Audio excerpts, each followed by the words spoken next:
Au cœur de la forêt classée de Niégré en Côte d'Ivoire, un village ravagé, toujours en feu. Baleko comptait 6000 habitants qui vivaient ici depuis 30 ans à planter et récolter illégalement le cacao qui pousse particulièrement bien dans les terres forestières.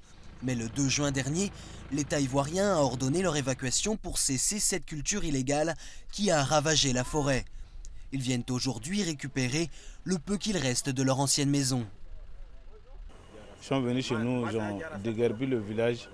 Maintenant, nous on n'a pas fait sortir tous les bagages, ils ont cassé les maisons. Les bagages sont restés là-bas. Bon, on a laissé ça comme ça. À une cinquantaine de kilomètres, le village de Moussadougou est au cœur de la forêt de Monogaga.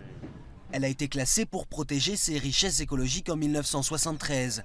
Mais les 15 000 habitants de Moussadougou, devenus illégaux, y vivaient déjà depuis des dizaines d'années.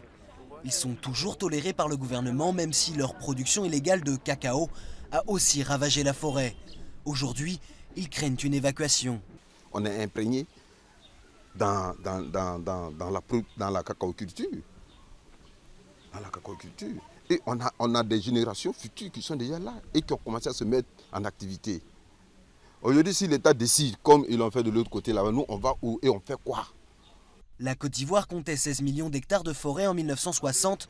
Aujourd'hui, il en reste moins de 20% à cause des cultures illégales de cacao et de la vente illégale de bois. Une richesse perdue que le gouvernement espère retrouver. Pendant ces 10 années de crise, le gouvernement n'avait pas le contrôle de ces forêts.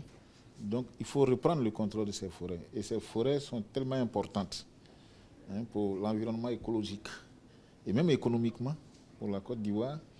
Il fallait faire quelque chose. Donc le gouvernement a décidé de déguerpir ces clandestins qui en fait ne font que dévaster.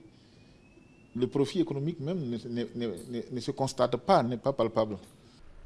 Récupérer le contrôle des forêts pour ensuite faire fructifier ces bois rares et ces terres fertiles pourrait être une ressource précieuse pour ce pays à l'économie fondée sur l'agriculture.